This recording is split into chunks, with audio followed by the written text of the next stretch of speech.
La perspective, ce n'est pas seulement ce à quoi on la réduit souvent, c'est-à-dire l'idée d'un point de fuite où convergent toutes les lignes de fuite, et puis ensuite d'un point de distance qui permet de représenter la diminution des objets en fonction de la position de l'observateur, etc.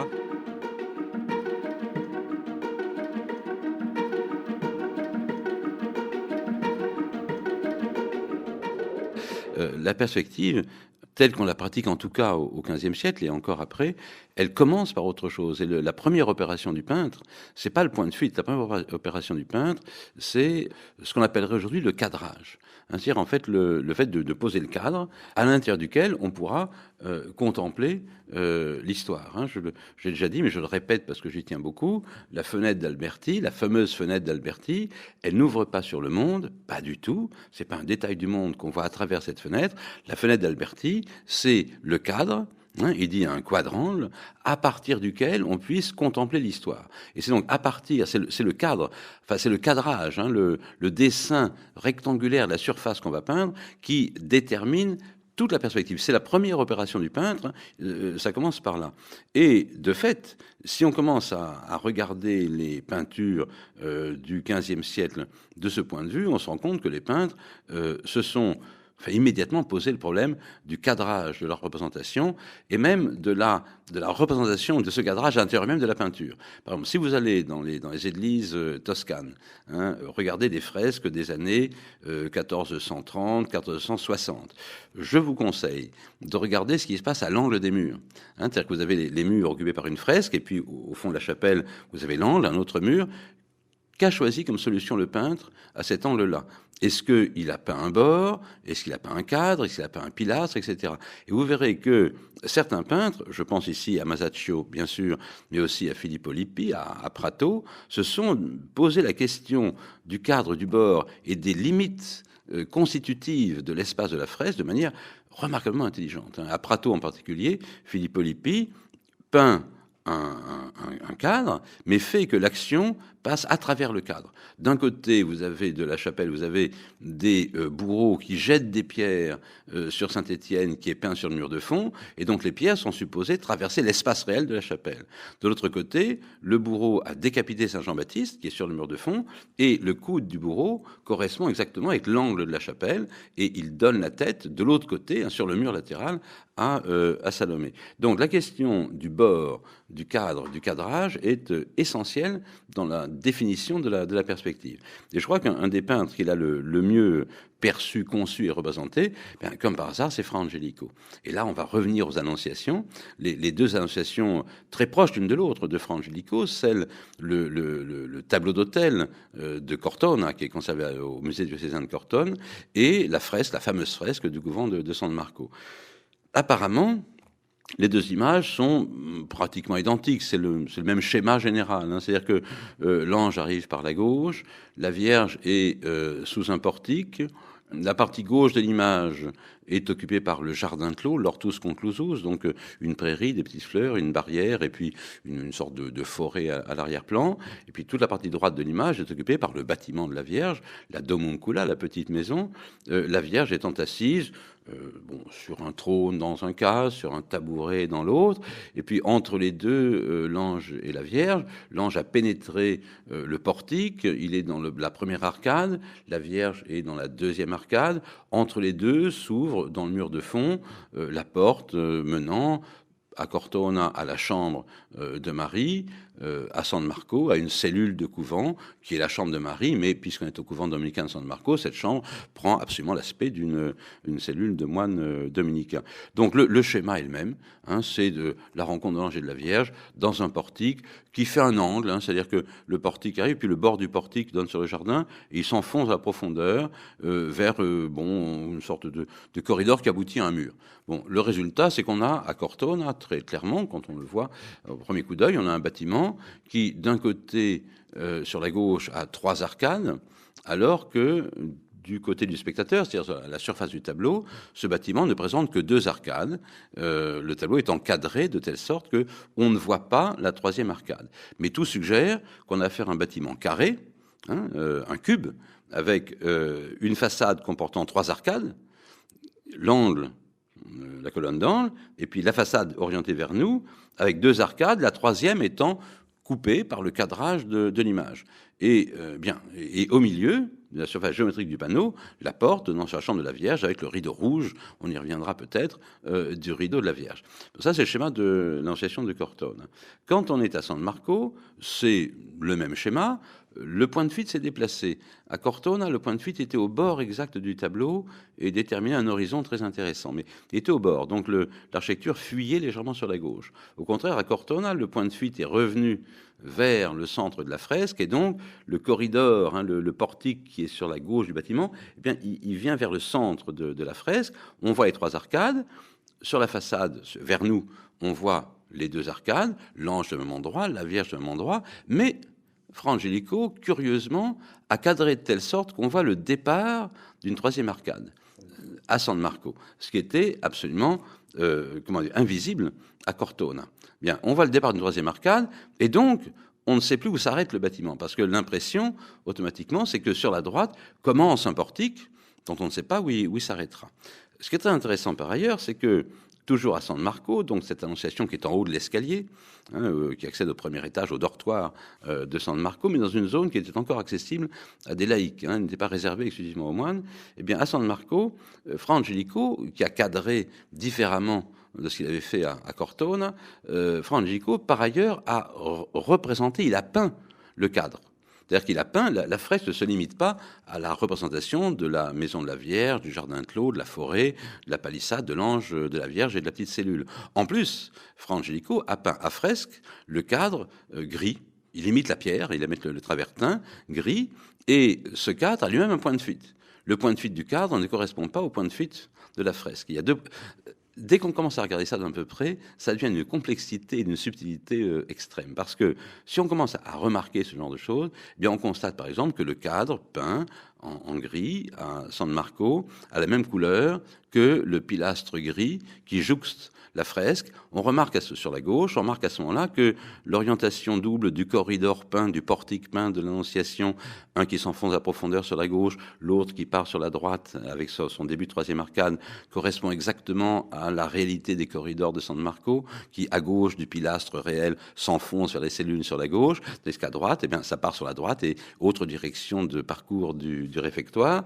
Donc on se rend compte que Fra Angelico a conçu le cadrage et la représentation du même principe, un édicule, etc.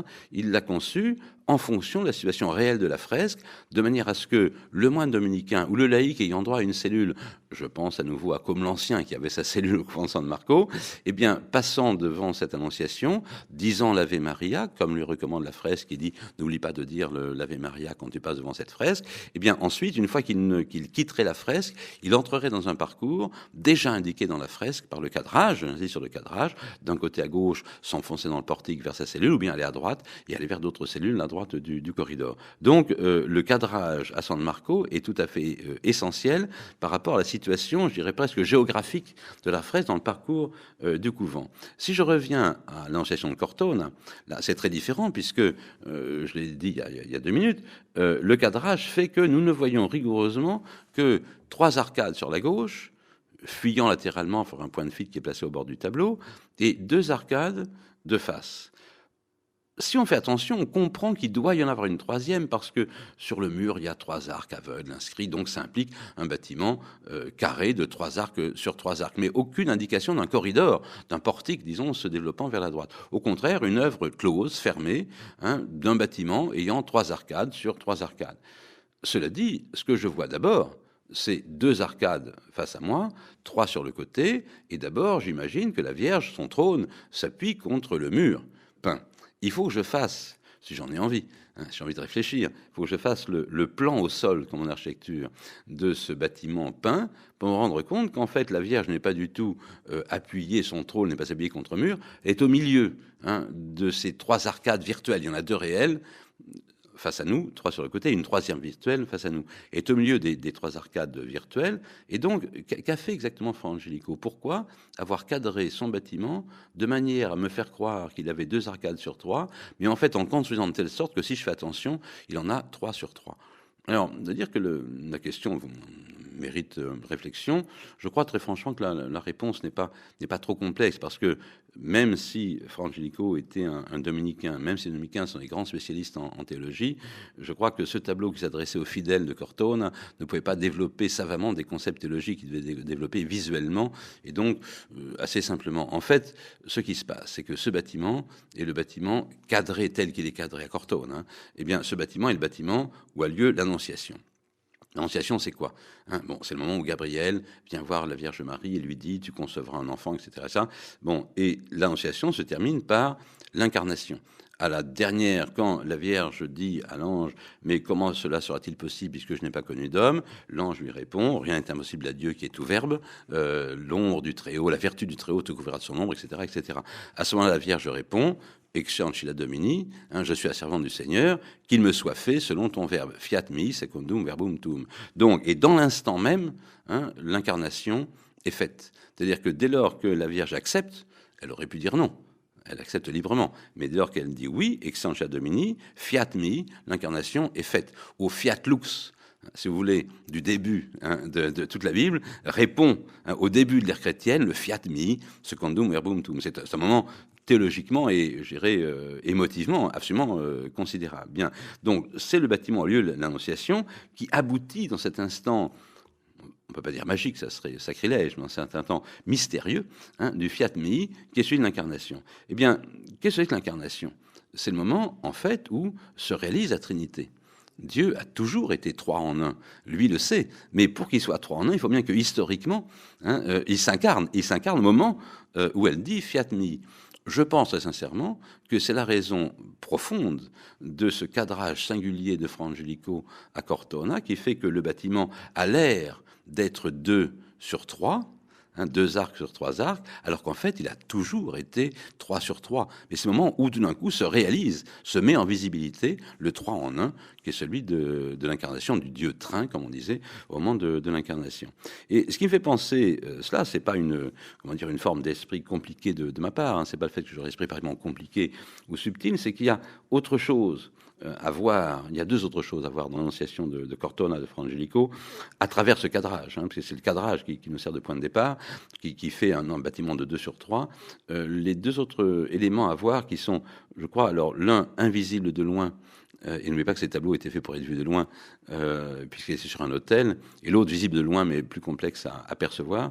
Le premier, c'est que j'ai donc, entre l'ange et la Vierge, on a vu qu'il y avait il y a 2 arcs, donc il y a une colonne qui sépare l'ange de la Vierge, tout à fait normalement, comme à San Marco. Il se trouve simplement que le dialogue entre la Vierge et l'ange est inscrit en lettres d'or sur l'Annonciation de Cortona. L'ange dit à la Vierge, de gauche à droite, la vertu du Très-Haut te couvrira de son ombre, etc., etc. Et la Vierge lui répond, alors curieusement, de droite à gauche et à l'envers. C'est absolument illisible. Alors non seulement ce n'est pas visible de loin, mais en plus, il faudrait retourner le tableau pour pouvoir le lire. Hein. Et elle répond, Ecce ancella Domini, fiat mi secundum verbum tuum, la réponse, la salutation qui fait l'incarnation. Il y a un élément, je veux dire, je suis heureux d'avoir remarqué, c'est que dans cette formule, archicanonique, hein, que tous les prêtres connaissent, sinon tous les fidèles, eh bien, on peut lire seulement Ecce ancilla Domini, verbum tuum.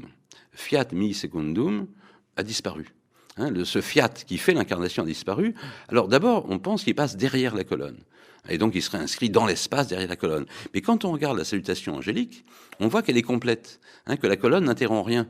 Hein, il n'y a rien derrière la colonne quand on parle l'ange, et donc c'est pas derrière la colonne qu'est le fiat mi secundum, c'est dans la colonne. La colonne est le fiat mi secundum. Et cette colonne, ben oui, alors là, il n'y a pas de quoi être trop surpris, puisque la colonne est un signe, alors un symbole absolument traditionnel du Christ. Le Christ est la colonne, Christus est columna, columna est Christus. Donc, non seulement il y a ce cadrage qui nous suggère le passage de 2 sur 3 ou un 3 sur 3 toujours présent mais caché qui sera visible maintenant, mais le fiat mi secundum eh bien, devient un élément même de l'architecture, c'est le corps de la Vierge. C'est la Vierge comme temple, c'est la Vierge comme lieu architectural où se réalise l'incarnation, autre métaphore très connue de la Vierge comme bâtiment.